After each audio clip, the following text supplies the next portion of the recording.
Shalom, bien-aimés dans le Seigneur, que Dieu vous bénisse abondamment.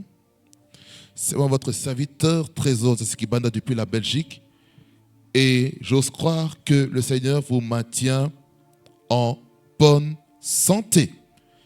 Et si c'est la première fois que vous trouvez cette chaîne YouTube, je vous en prie de vous abonner, d'activer la cloche de notification pour avoir de nos nouvelles. Et n'oubliez pas de partager aussi la vidéo autour de vous pour qu'une personne soit édifiée par l'évangile.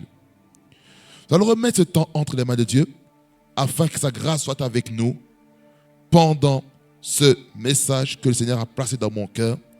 Nous prions le Seigneur. Jésus-Christ, mon Dieu, mon roi, ma forteresse, en qui je me confie. Merci Seigneur pour le privilège que tu me donnes d'être devant ton peuple qui me suivent derrière leur écran. Tu es fidèle en tout temps, en toutes circonstances.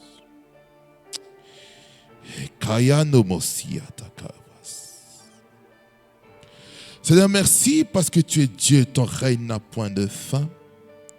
Tu es le Dieu des esprits des prophètes. Tu es le Dieu de l'alliance, le Dieu qui nous fait beaucoup du bien. Entre tes mains, je te remets ce moment de la parole. Sanctifie et purifie ce temps de la parole. Avec cette parole, aie de l'efficacité et de l'effet dans le cœur de chacun et de chacune. Et je prie pour la terre des cœurs de chacun et de chacune, afin que les cœurs soient sanctifiés, afin que les soucis de ce monde, les soucis dus aux épreuves, ne puissent pas étouffer la semence qui va être semée en ce moment, au nom de Jésus-Christ. Louange, honneur et majesté te revient, toi le roi des gloires. Je te remets le prédicateur entre tes mains.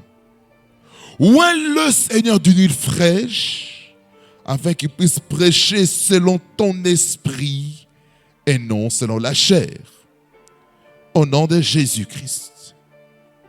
Que le prophétique l'accompagne, accouplé à l'évangélique et à l'aspect doctoral, ainsi qu'apostolique par la même occasion, au nom de Jésus-Christ, afin que ton peuple puisse être édifié, exhorté et consolé, au nom puissant de Jésus-Christ, que j'ai ainsi prié. Amen, amen, amen, amen, amen. Bien-aimés, que Dieu vous bénisse abondamment, fasse beaucoup du bien. Nous allons faire une relecture du texte que nous avons lu lors de notre introduction du thème intitulé « L'Alliance mosaïque » qui est le sous-thème dans lequel nous sommes. Parce que, bien aimés Seigneur, nous avons pu parler actuellement de trois sous-thèmes. Le premier sous-thème, c'est l'Alliance adamique. Deuxième sous-thème, l'Alliance noanique. Troisièmement, l'Alliance abrahamique. Et quatrièmement, nous sommes dans ce quatrième sous-thème, l'Alliance mosaïque. Dans le grand thème, comprendre les termes de l'Alliance. Nous allons faire une relecture de Exode chapitre 19. Nous lisons la parole. On va lire tout le chapitre. Amen. Parce que l'homme ne vivra pas de pain seulement, mais de toute parole qui sort de la bouche de Dieu. Quelqu'un dit amen là où est-ce qu'il est. Amen. Nous lisons. Le 3e mois, après leur sortie du pays d'Égypte, les enfants d'Israël arrivèrent ce jour-là au désert du Sinaï. Étant partis de Réphidim, ils arrivèrent au désert du Sinaï et ils campèrent dans le désert. Israël campa là, vis-à-vis de la montagne. Moïse monta vers Dieu et l'Éternel l'appela du haut de la montagne en disant : Tu parleras ainsi à la maison de Jacob et tu diras aux enfants d'Israël. Vous avez vu ce que j'ai fait à l'Égypte et comment je vous ai porté sur des ailes d'aigle et amené vers moi. Maintenant, si vous écoutez ma voix et si vous gardez mon alliance, vous m'appartiendrez entre tous les peuples, car toute la terre est à moi. Vous serez pour moi un royaume de sacrificateurs et une nation sainte. Voilà les paroles que tu diras aux enfants d'Israël. Moïse, verset 7, va appeler les anciens du peuple et il mit devant eux toutes ces paroles comme l'Éternel lui avait ordonné. Verset 8, le peuple tout entier répondit, nous ferons tout ce que l'Éternel a dit. Moïse rapporta les paroles du peuple à l'Éternel et l'Éternel dit à Moïse, voici je viendrai vers toi dans une épaisse nuée afin que le peuple entende quand je te parlerai et qu'il ait toujours confiance en toi. Moïse rapporta les paroles du peuple à Dieu et l'Éternel dit à Moïse, va vers le peuple, sanctifie-les aujourd'hui et demain, qu'ils lavent leurs vêtements, qu'ils soient prêts pour le 3e jour. Car le 3e jour, l'Éternel descendra aux yeux de tout le peuple sur le mont Sinaï. Verset 12. Tu fixeras au peuple des limites tout autour et tu diras, gardez-vous de monter sur la montagne ou d'en toucher le bord. Quiconque touchera la montagne sera puni de mort. On ne mettra pas la main sur lui, mais on le lapidera ou on le percera de flèches. Animal ou homme, il ne vivra point. Quand la trompette sonnera, ils s'avanceront près de la montagne. Moïse descendit de la montagne vers le peuple. Il sanctifia le peuple.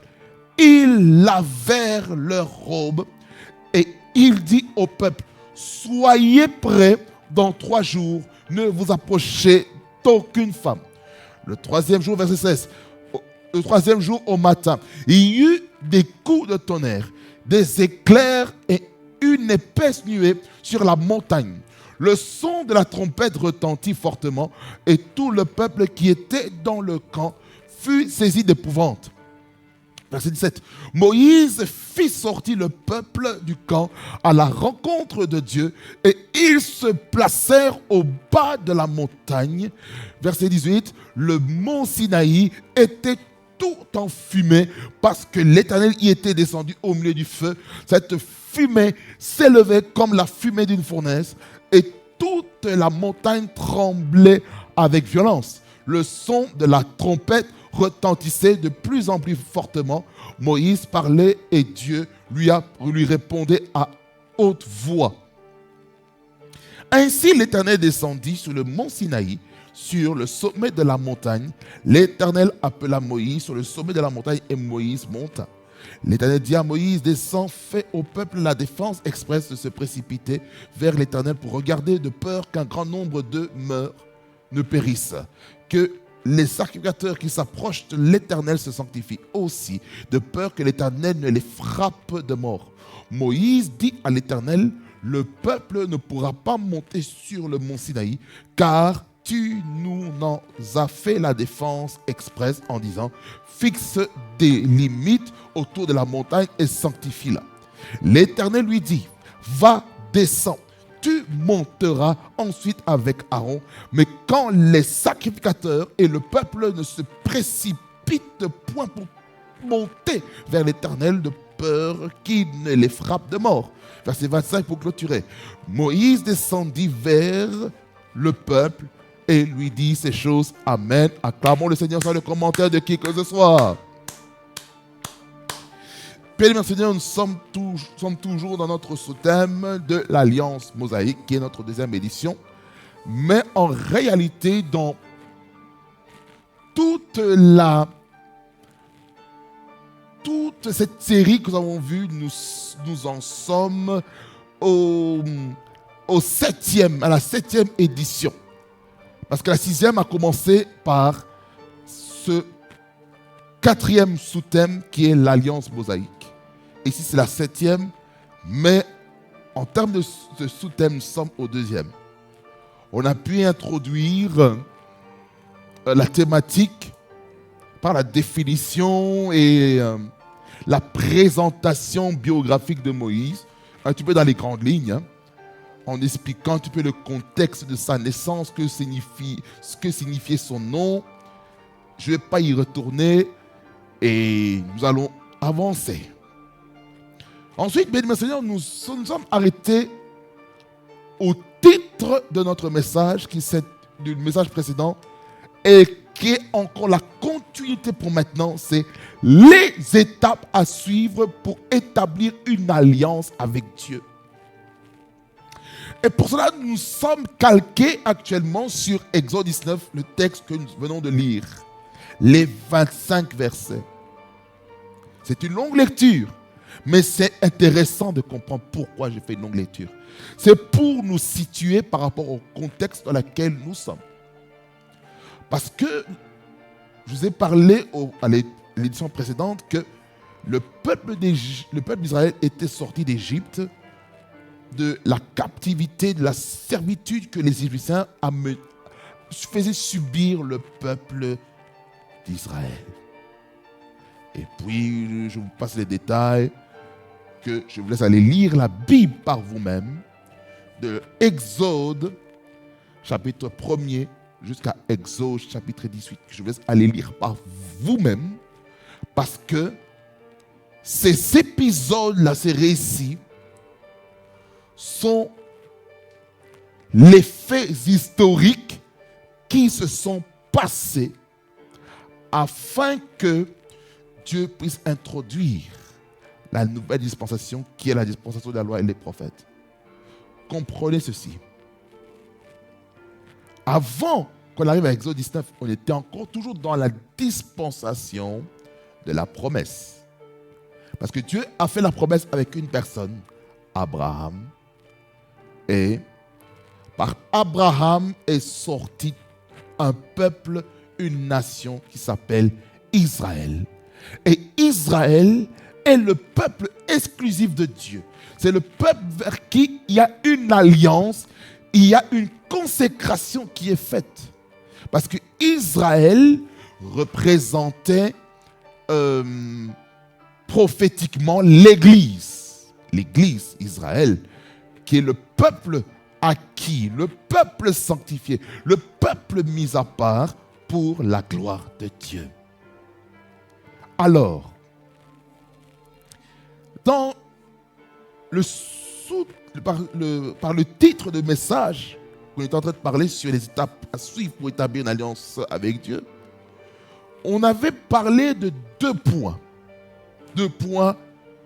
très importants, dans laquelle la première chose qu'on a parlé, c'était par rapport à répondre à l'appel de l'intimité avec Dieu, dans lequel on a vu Moïse, au verset 3, entreprendre la démarche de monter vers Dieu pour avoir une intimité avec Dieu. Et on a vu que dans ce même verset, on voit que Dieu commence à parler à Moïse. Et c'est là où on a parlé du deuxième point, qu'il faut développer l'écoute des instructions divines dans sa vie. C'est important. Car si on ne développe pas l'écoute de la voix de Dieu, si on ne développe pas l'écoute des instructions de Dieu, nous allons nous détruire. Quelqu'un dit Amen. Maintenant, vous allez me poser la question, mais c'est quoi la prochaine étape? Après avoir développé l'écoute des instructions divines ou des instructions de Dieu, comment je dois le mettre en pratique? Il faut comprendre qu'on parle de l'alliance avec Moïse. Maintenant, Moïse se pose la question peut-être en lui-même. Ok, Dieu m'a parlé. Dieu m'a dit tout ce qu'il a fait dans le passé, dans le présent. Dans le présent, il donne les instructions. Et puis, il donne ce qui va se passer dans le futur. Qu'est-ce qu'il faut faire? Maintenant, qu'est-ce qu'il fait? Du verset 7 au verset 8, on arrive maintenant au troisième point. La troisième étape à suivre pour établir une alliance avec Dieu, c'est que celui qui est porteur de l'alliance doit transmettre les instructions divines aux leaders ou aux responsables. Regardez, le verset 7 et 8 nous dit ceci. Moïse vint appeler les anciens du peuple et il mit devant eux toutes ces paroles comme l'Éternel lui avait ordonné. Verset 8, le peuple tout entier répondit, nous ferons tout ce que l'Éternel a dit. Moïse rapporta les paroles du peuple à l'Éternel. Ça veut dire ceci. Celui qui a une alliance avec Dieu doit avoir la capacité de transmettre ce que Dieu lui a dit auprès des leaders. Ici, parce que Moïse est prophète. Comprenons cela. Moïse est prophète.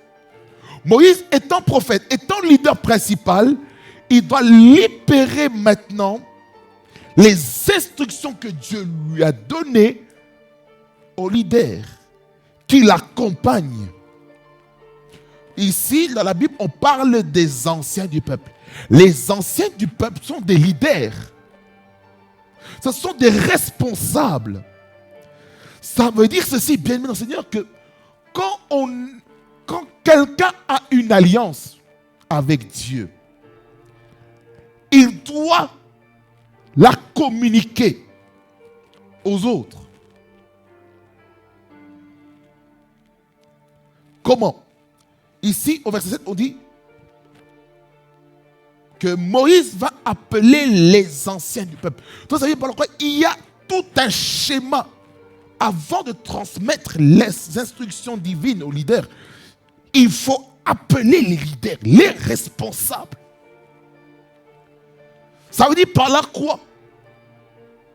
Dieu veut que les leaders puissent être dans le même esprit que leur leader Moïse.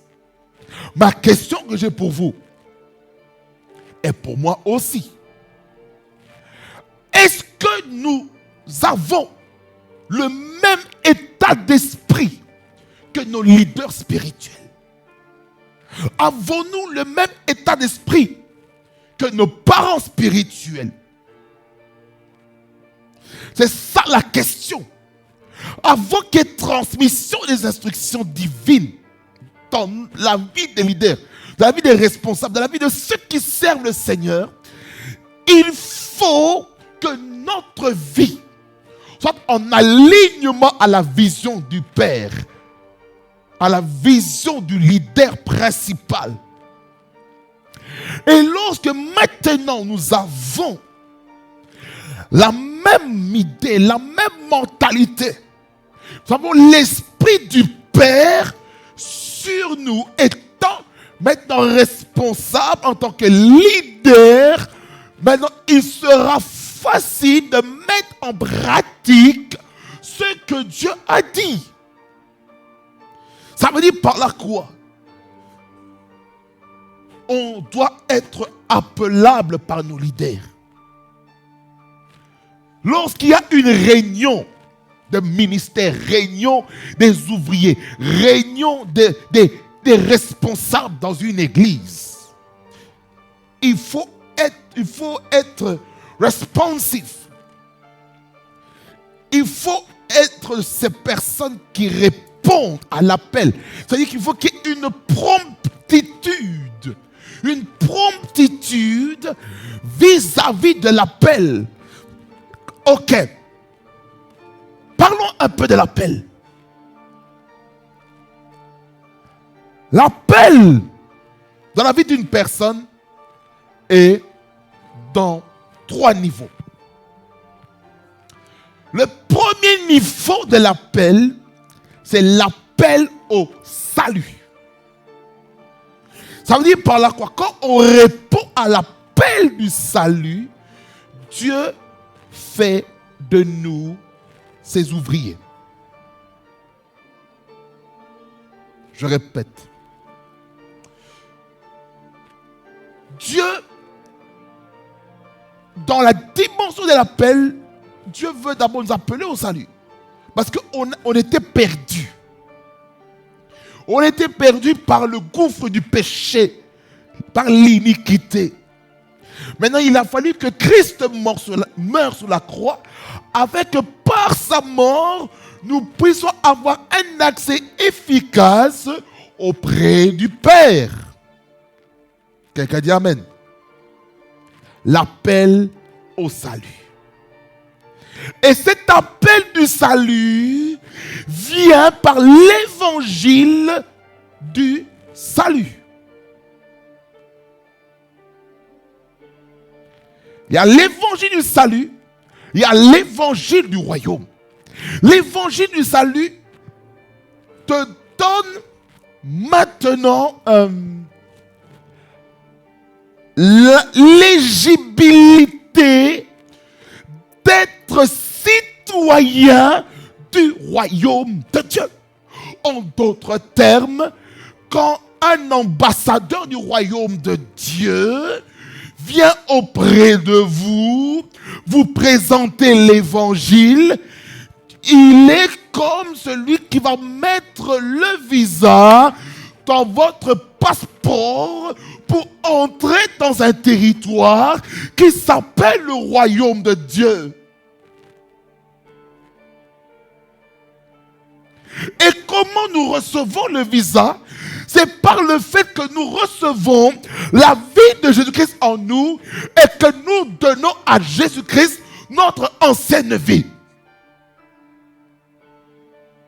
En d'autres termes, notre vieil homme doit être donné à Christ afin que nous puissions recevoir la nature de Christ en nous. Parce que la Bible dit dans 2 Corinthiens chapitre 5, le verset 17, verset 18, il dit « Si quelqu'un est en Christ, il est une nouvelle créature. » Dans d'autres versions, on parle d'une nouvelle création.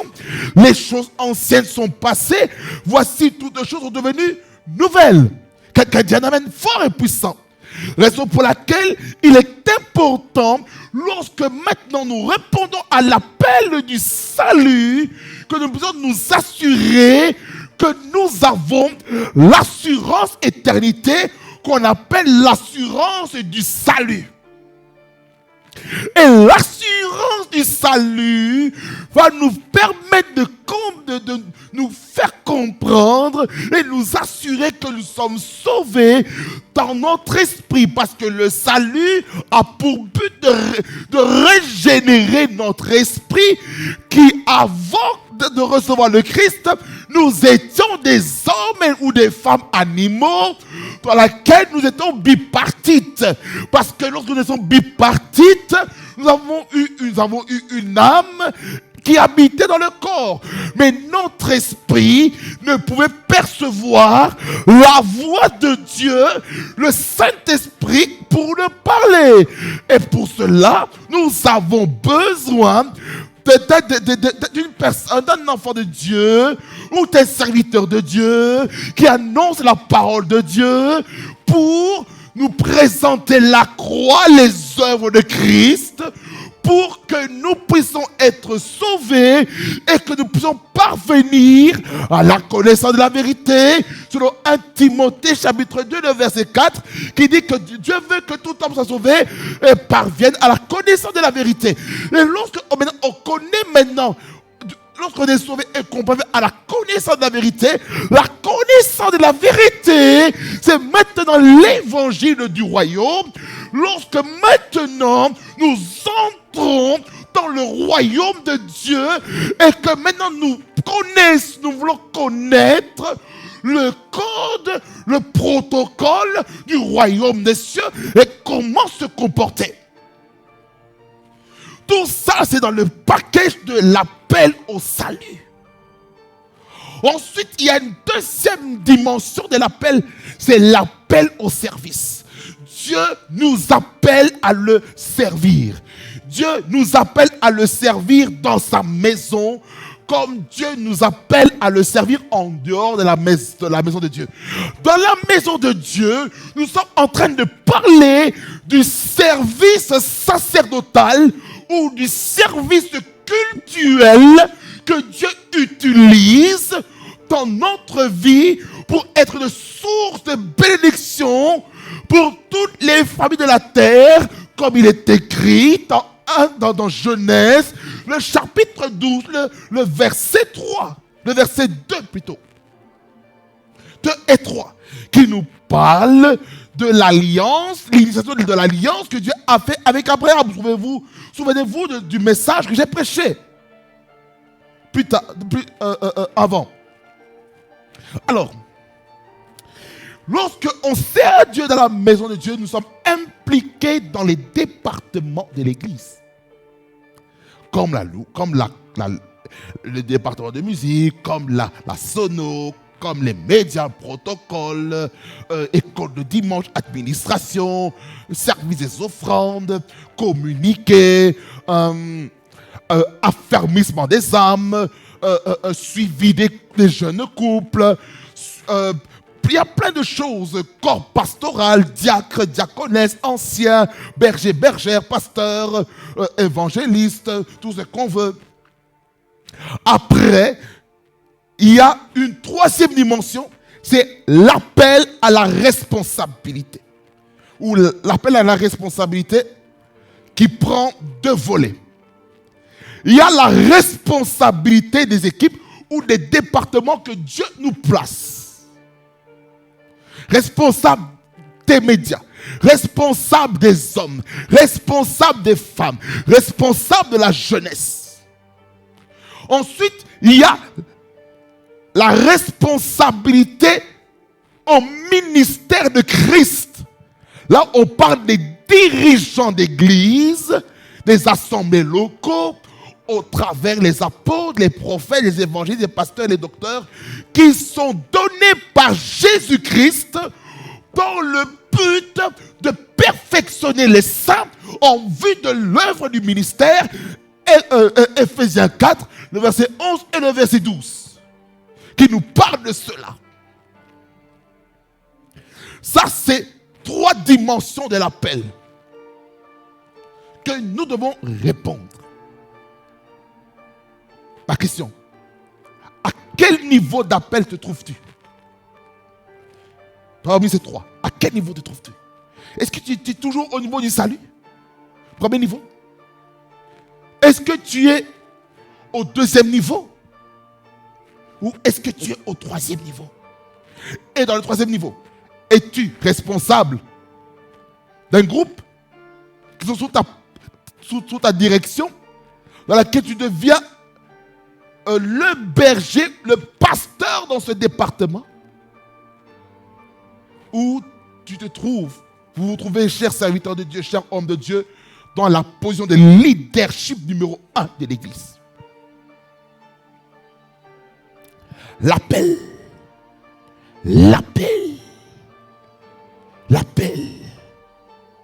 Ici, on appelle. Ici, Moïse, il appelle ceux qui ont reçu l'appel à la responsabilité. Les responsables des anciens du peuple. Première chose, il appelle les anciens du peuple.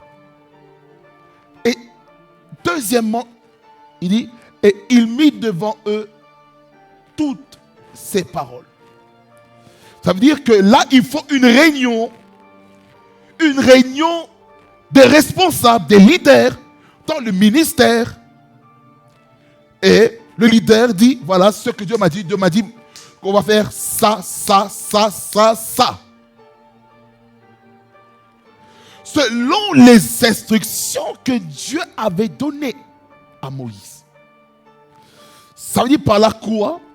Un leader principal doit avoir la capacité d'écouter Dieu pour avoir des instructions claires et précises sur comment il doit diriger une assemblée locale. Voyez, quand on parle de l'alliance, ça nous amène à comprendre notre responsabilité.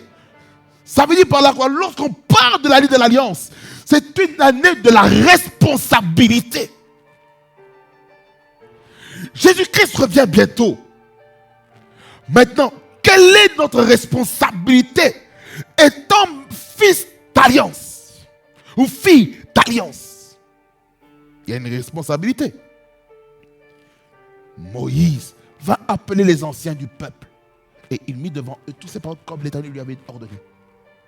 Quand Dieu donne une instruction à un serviteur de Dieu, je parle maintenant aux fidèles des églises locales. Quand un leader qui craint véritablement Dieu, qui a l'onction, qui a reçu le mandat dans l'église locale, là où est-ce que vous êtes, écoutez-le. Écoutez-le. Ayez l'humilité de l'écouter attentivement. Vous ne savez pas ce que Dieu met dans le cœur des leaders des églises. C'est important de comprendre. Souvent, les fidèles n'aiment pas le changement. Quand un leader décide d'aller dans une autre direction, maintenant l'équipe pastorale ou le conseil paroissial de l'église ou le consistoire va maintenant amener le prédicateur, l'homme de Dieu, à prendre une direction contraire de ce que Dieu a transmis au leader principal. Ouais.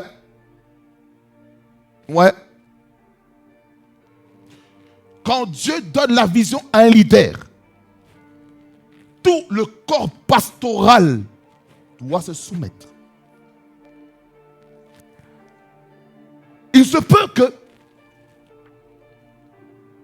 tu sois la réponse à la vision de ton père spirituel ou de ta mère spirituelle. Parce que Dieu fonctionne dans un ordre patriarcal, pas dans un ordre matriarcal. Écoutez.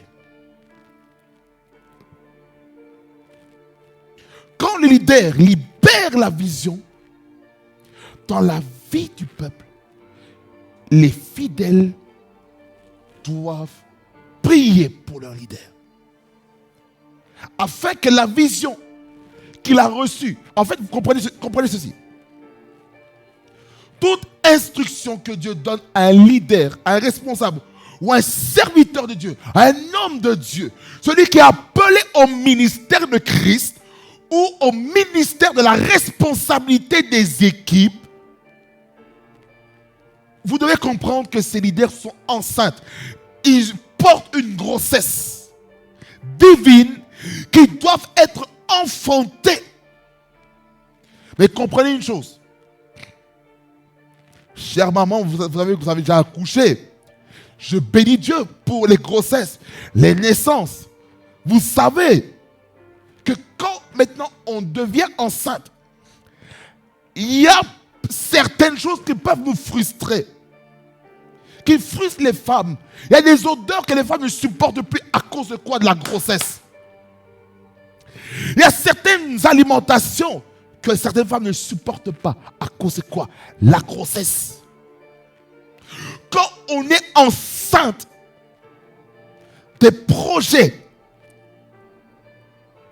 des pensées, du programme divin pour sa propre vie, ou pour le peuple, ou pour l'église, ou pour la nation, ou pour le territoire dans lequel on se trouve. Il y a une grossesse. Il faut comprendre qu'il y a un combat.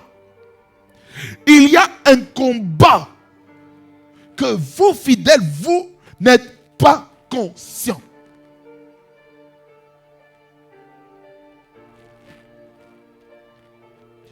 Il y a un combat que vous ne savez pas. Il y a des combats qu'on ne peut pas maîtriser. Nous les fidèles. On ne peut pas maîtriser les combats que nos responsables, que nos leaders supportent. Maintenant, je vous pose la question, chers fidèles des églises. Si on vous donnait 90% des combats de votre leader, est-ce que vous allez supporter la charge? Non. Beaucoup vont abandonner. Il y a des combats que nous, les leaders, nous, les prédicateurs, nous avons. Nous vivons des combats. Pour ces personnes, leur vie, c'est peinard. Ils explosent, ils s'émancipent, ils progressent, ils avancent. Mais il y a des leaders spirituels, les hommes de Dieu, les dirigeants d'église, qui vivent des difficultés financières sans précédent. C'est à cause de quoi? L'appel, le ministère. Ça, les gens ne comprennent pas. C'est pour ça qu'on s'épuise facilement. On reçoit des attaques dans nos santé. Pourquoi? L'appel. L'appel. L'appel dans notre vie. Ce n'est pas donné à tout le monde. L'appel au ministère, ce n'est pas donné à tout le monde. Ce n'est pas donné à tout le monde, l'appel au ministère. Souvent, nous venons blaguer avec ça. Nous pensons que l'appel au ministère, c'est pour tout le monde. Quand je parle du ministère, je parle du ministère de Christ. Mais ce que les gens appellent ministère, ce que certains hommes de Dieu appellent ministère, en réalité, on ne parle pas du ministère, mais nous sommes en train de parler de l'appel au service.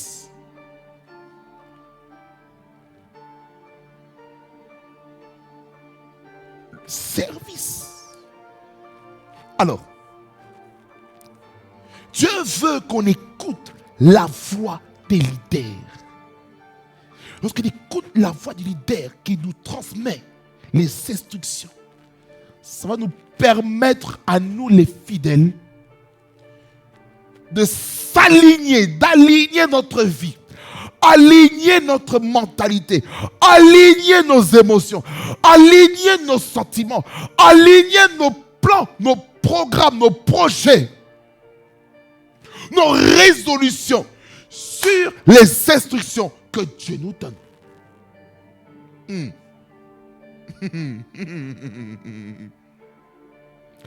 La Bible dit ceci que mes pensées ne sont pas vos pensées. Mes voix ne sont pas vos voix. Ma volonté n'est pas votre volonté. On peut vouloir faire des choses, mais la question qu'on se pose, est-ce que Dieu approuve ces choses? Il y a certaines idées d'entreprise qu'on veut faire ou qu'on veut entreprendre, mais Dieu n'est pas là-dedans. Il y a certains projets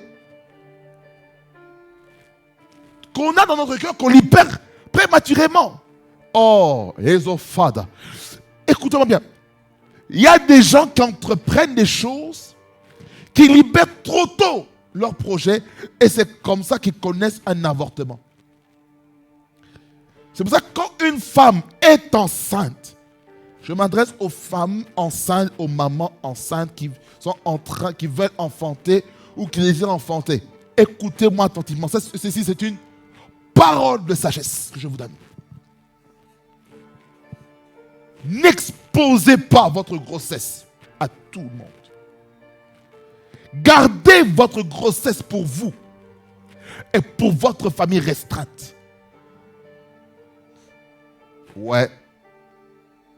N'allez pas dire à votre copa, à votre bestie, à votre ami d'enfance, oh non, j'ai une grossesse. Même si ça se voit, soyez discret. Ne publiez pas sur les réseaux sociaux.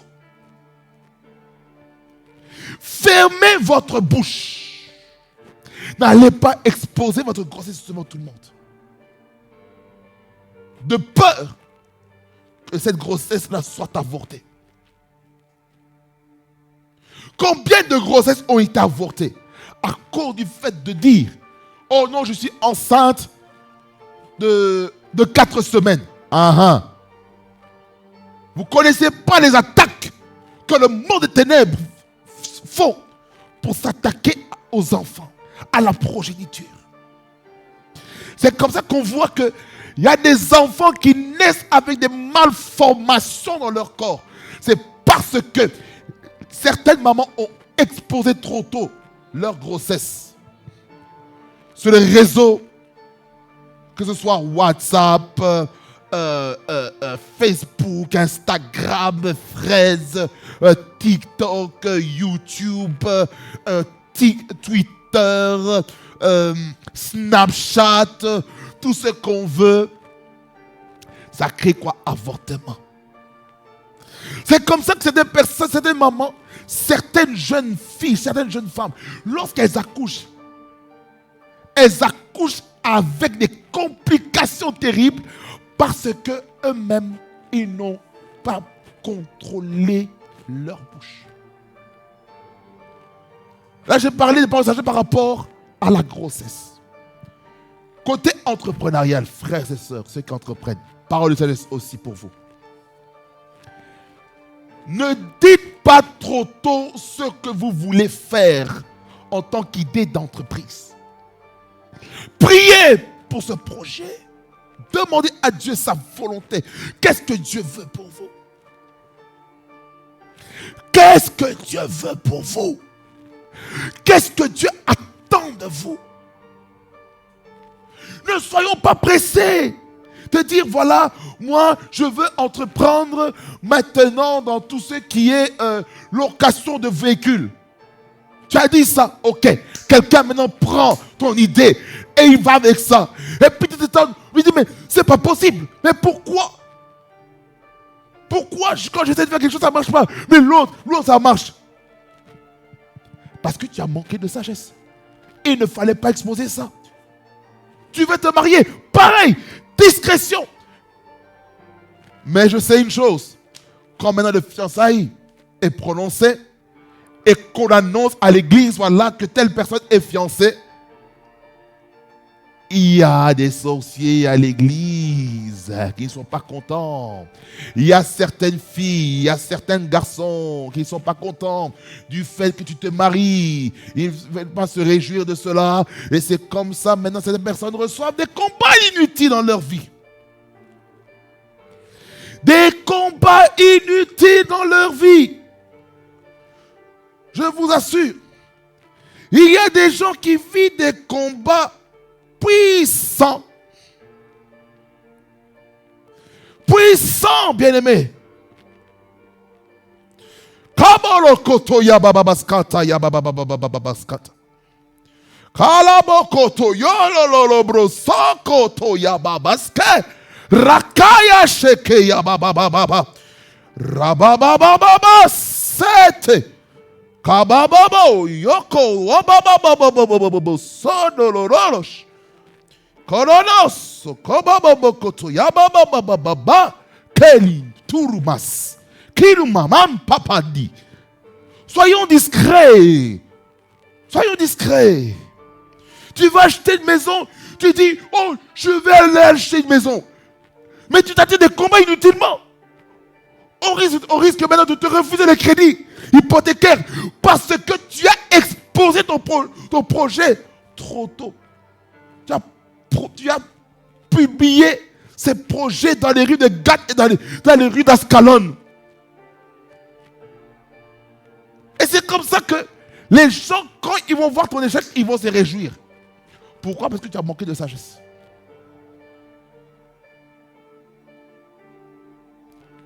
C'est pourquoi il faut garder sa langue. Il faut protéger sa langue. Il faut garder sa langue, il faut avoir la sagesse. Il faut cultiver l'art de la discrétion. Je vous ai prêché de cela en 2024. Développer l'art de la discrétion.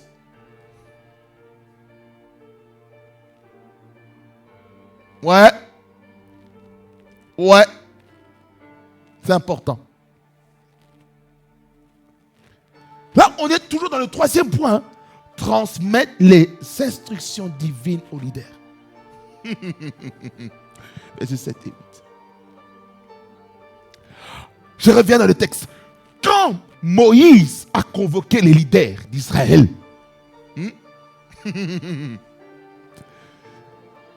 Il a transmis la pensée de Dieu, la vision que Dieu lui a donnée par rapport à ce qui va se passer. N'est-ce pas? Par rapport au texte conditionnel qu'on a vu du verset 3 au verset 6. Ils ont fait la réunion. Et puis, le verset 8, ils se sont mis d'accord. Une fois qu'ils se sont mis d'accord, la réunion est terminée. Qu'est-ce qui se passe? Moïse retourne auprès de Dieu pour présenter l'accord à l'unanimité des leaders, des responsables auprès de Dieu, auprès du Père. Vous voyez? Vous voyez? Comment ce point-ci est capital? Les instructions. Les instructions sont importantes. Les directives sont importantes. Ici, il faut comprendre que Moïse a été l'intermédiaire entre Dieu et les hommes. C'est-à-dire que Moïse part vers Dieu, vers l'Éternel, pour transmettre ce que le peuple de Dieu a, ce que les leaders ont dit qui représentent le peuple, vers Dieu. Dieu donne sa parole à Moïse. Moïse, il descend de la montagne pour transmettre au peuple ce que Dieu a dit. Vous voyez pourquoi il est important d'être soumis à l'autorité spirituelle. Dans le contexte ici, le Saint-Esprit n'était pas dans la vie du peuple. Mais le Saint-Esprit était sur Moïse, sur Aaron et sur tous les sacrificateurs. L'Esprit était sur eux pendant le service. Mais l'Esprit de Dieu n'était pas en eux. Parce que Dieu a dit dans Genèse chapitre 6 que l'Esprit de Dieu ne va pas demeurer éternellement dans l'homme, parce que l'homme se tourne, je paraphrase, que l'homme est pécheur, il est méchant et il se pervertit dans ses voies. Et que là maintenant, la limite d'âge qui avait été donnée, c'était 120 ans. 120 ans de vie. Amen. 120 ans. 120 ans. Mais pour que l'Esprit de Dieu habite en nous, il a fallu que Jésus-Christ meure sur la croix. Qu'il meure, qu'il ressuscite le 3e jour. Et que, au 40e jour de sa résurrection, qu'il ait expérimenté l'ascension. Et que pendant 10 jours, les 120 disciples aillent à la chambre haute, selon Actes chapitre 1er, qui vont à la chambre haute pour prier. Mais avant que le Saint-Esprit descende, il faut remettre de l'ordre afin de remplacer Judas Iscariote, qui a trahi Jésus-Christ, qui était un instrument pour que le plan parfait de Dieu puisse s'accomplir, et qu'il fallait remplacer Ela, qui était à sa place Matthias. Lorsque les 12 sont mis, maintenant, ils commencent à prier. Acte 2, verset 1er. Puis après, il y a eu un vent impétueux qui a saturé la pièce. Et puis après que la pièce soit saturée de la présence de Dieu, maintenant, des langues semblables à des langues de feu commencent à tomber sur les têtes des gens. Pour le baptême du Saint-Esprit, avec évidence de parler en d'autres langues. Et c'était des langues que les hommes parlaient dans le contexte. Et là, maintenant, nous avons aussi le parler en langue afin de s'édifier, qui s'appelle la prière en d'autres langues. Je ferme ce volet.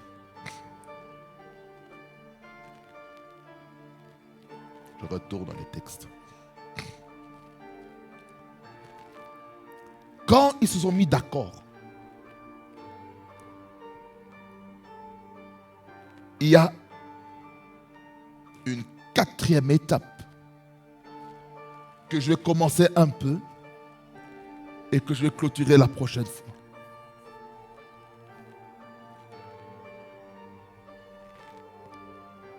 La dernière étape pour que cette alliance soit établie,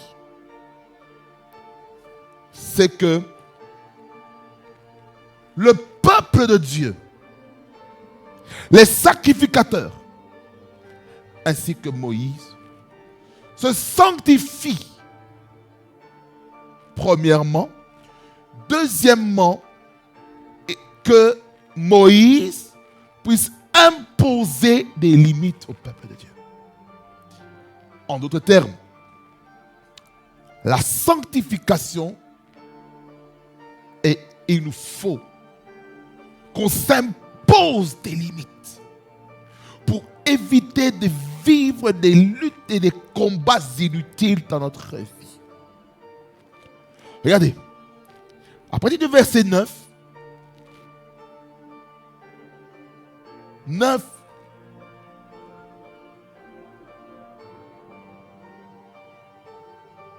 jusqu'à 15. Nous allons relire encore ce texte. L'Éternel dit, et l'Éternel dit à Moïse, voici, je viendrai vers toi dans une épaisse nuée, afin que le peuple entende quand je te parlerai, et qu'il ait toujours confiance en toi. Ici, qu'est-ce que Dieu est en train de dire? Il dit qu'il va venir dans une splendeur, dans la gloire énorme, mais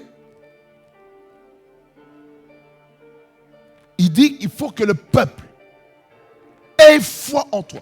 Quand on dit confiance en toi, c'est la même chose de dire qu'il faut que le peuple ait toujours foi en toi.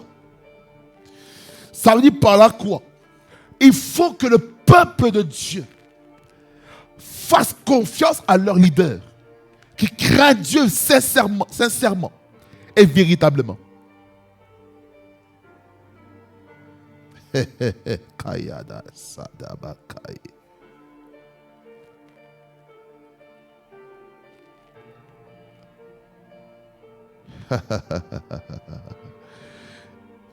Frères et sœurs, faisons confiance à nos leaders.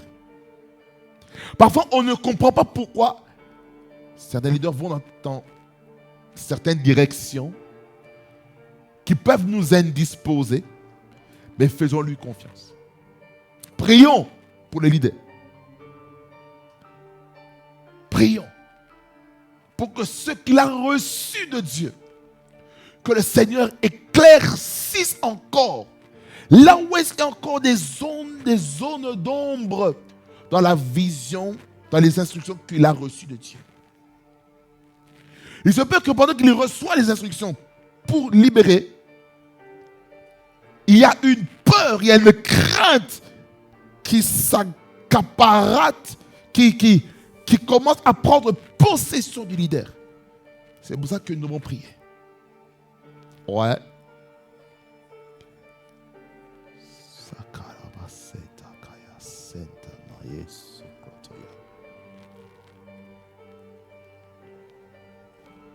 Le verset 9, il nous parle de la venue de Dieu sur la montagne de Sinaï. Qu'est-ce que Dieu dit comme instruction pour le peuple? Verset 10. Et l'Éternel dit à Moïse, va vers le peuple. Ça veut dire, toi Moïse, qui se trouve dans ma présence, après avoir passé le temps dans ma présence, va auprès du peuple. Ça veut dire par là quoi? Qu'il y a un temps pour tout. Je vais pas aller dans le livre d'Ecclésiaste. On va je vais juste faire un saut. Ça, c'était pas prévu dans le message. Ecclésiaste, chapitre 3, le verset 1er, jusqu'au verset 8. Nous allons lire. Il y a un temps pour tout. Un temps pour toutes choses sous les cieux. Un temps pour naître et un temps pour mourir. Un temps pour planter et un temps pour arracher ce qui a été planté. Un temps pour tuer et un temps pour guérir. Un temps pour abattre et un temps pour bâtir. Un temps pour pleurer et un temps pour rire. Un temps pour se lamenter et un temps pour danser. Un temps pour lancer des pierres et un temps pour ramasser des pierres. Un temps pour embrasser et un temps pour s'éloigner des embrassades. Un temps pour choisir et un temps pour perdre. Un temps pour chercher plutôt et un temps pour perdre. Un temps pour garder et un temps pour jeter. Un temps pour déchirer et un temps pour coudre. Un temps pour se taire et un temps pour parler. Un temps pour aimer et un temps pour haïr. Un temps pour la guerre et un temps pour la paix. Vous voyez tout ça? Le temps. Le temps. Le temps. Le temps. Il y a le temps que le Seigneur a pour nous.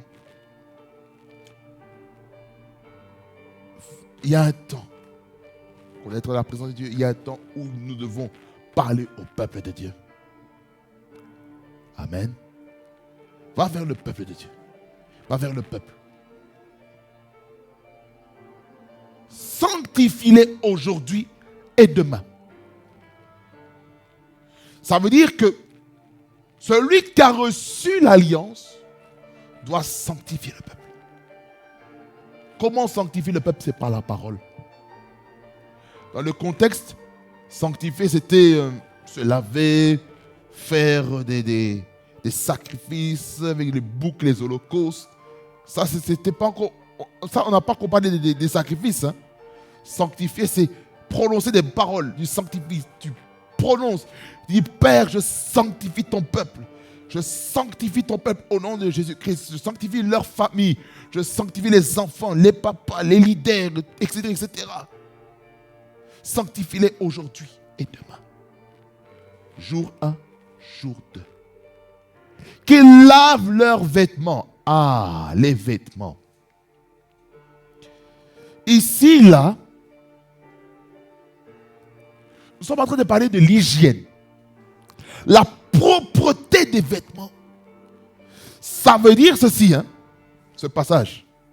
Il veut simplement dire, hein, Dieu déteste, Dieu hait que nos vêtements soient sales dans sa présence. Ça, c'était destiné au peuple d'Israël. Donc, première instruction, va vers le peuple. Deuxième instruction, sanctifie-les. Quand? Aujourd'hui. Et quand encore? Demain. J1, J2. Qu'ils lavent leur robe. 3. Troisièmement, qu'ils soient prêts pour le troisième jour. Ça veut dire par là quoi? Chaque jour, il faut être prêt. Nous sommes en train de parler ces temps-ci, avec les temps difficiles que nous voyons, du retour de Jésus. Il faut être prêt. Il faut être prêt. Parce que lorsqu'on parle du troisième jour, on parle ici, quand le chiffre 3, il y a une particularité. Le 3, c'est la résurrection, c'est le témoignage, c'est la Trinité, le Père, le Fils, Saint-Esprit, le corps, l'âme et l'esprit, le solide, liquide, gaz, papa, maman, enfant, la totale. Électrons, protons et consorts. Vous voyez, il y a la Trinité partout. Qu'ils soient prêts pour le troisième jour, car le troisième jour, l'Éternel descendra aux yeux de tout le peuple sur le mont Sinaï.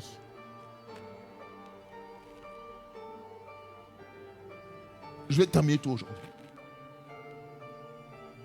Tu fixeras, verset 12, tu fixeras au peuple des limites autour et tu diras, gardez-vous de monter sur la montagne ou d'en toucher le bord. Quiconque touchera la montagne sera puni de mort. Je lis aussi le verset 13. On ne mettra pas la main sur lui, mais on le lapidera ou on le percera de flèches, animal ou homme. Il ne vivra point.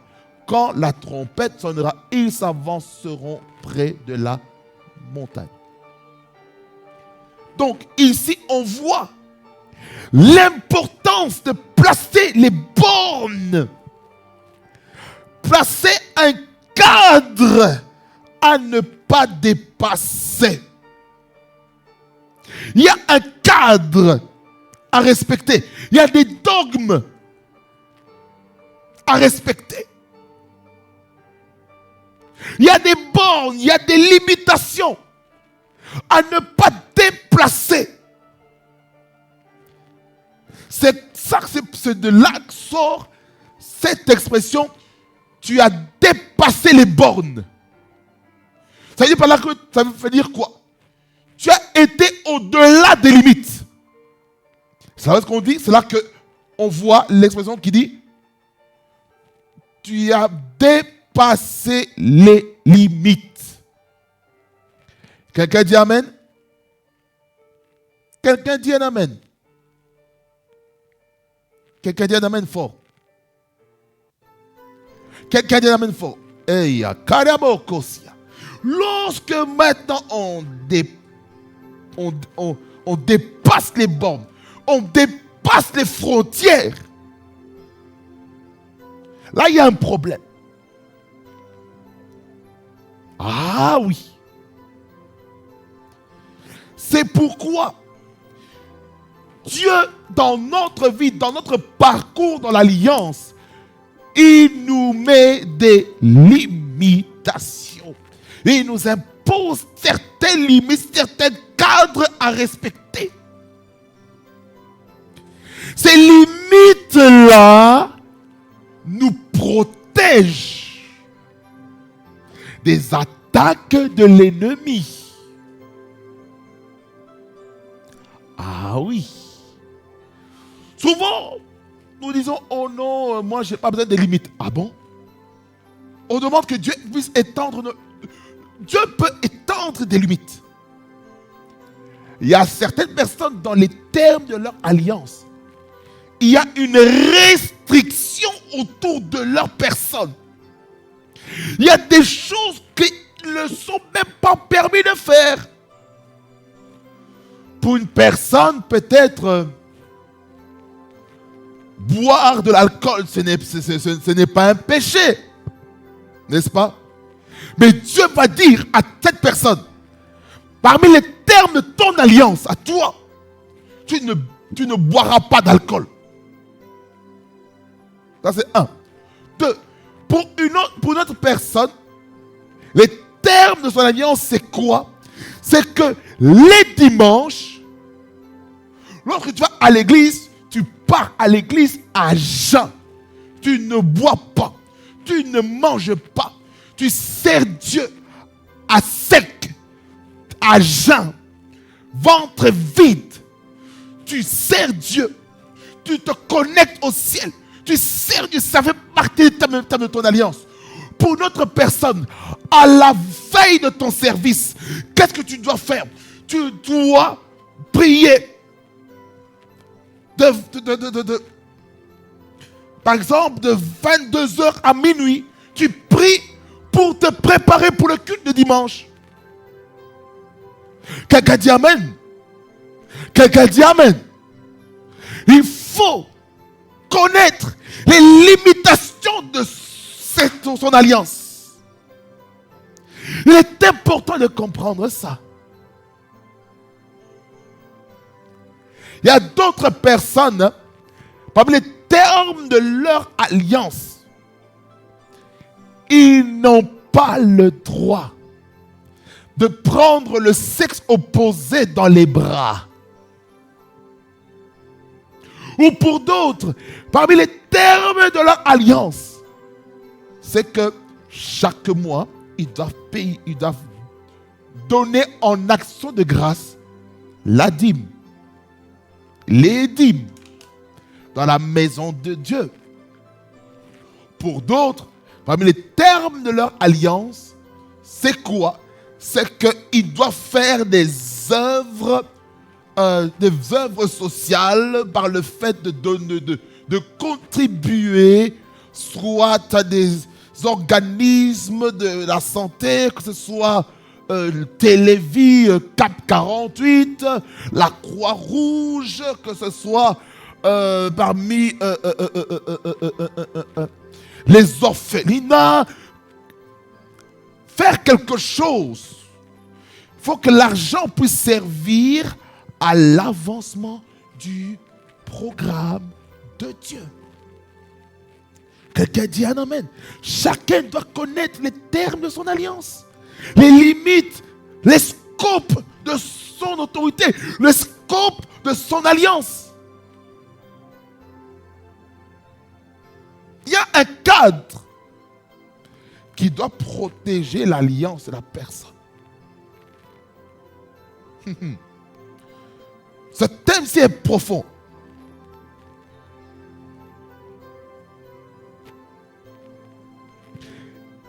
Il est écrit ceci, dans les versets que nous venons de lire. Lorsqu'on enfreint à cette règle, nous sommes punis de mort. Ah oui. J'aimerais vous dire ceci, que dans la dispensation de la loi et les prophètes, c'était strict. Certaines œuvres, certains actes pouvaient te conduire à la mort. Tu ne respectes pas le protocole sacerdotal, mais tu pouvais mourir. Le souverain sacrificateur, s'il ne se sanctifiait pas, qui va dans le lieu très saint, et que la gloire de Dieu remplisse les lieux, mais il meurt. C'est pourquoi on le mettait une corde à ses pieds, afin que lorsqu'il entre dans le lieu très saint pour offrir le sacrifice d'expiation du peuple, le souverain sacrificateur allait dans cet endroit une fois l'an pour sanctifier le peuple de Dieu. Si le souverain sacrificateur était dans un état pécheresse, il mourrait. S'il ne voyait aucune réaction, on tirait pour le faire sortir du lieu très saint. Les limitations. Ça veut dire ceci aussi. Quand Dieu place des limitations, ça veut dire que même dans l'exercice du ministère dans l'Église, il faut apprendre à respecter les limitations qui sont imposées. Ça veut dire par là quoi? On ne fait pas ce qu'on veut dans le service. Quelqu'un dit amen. Alors, c'est très important. Très important. Très important. Très important. Alors, frères et sœurs, tandis que nous terminons ce premier titre du message sur les étapes à suivre pour établir une alliance avec Dieu.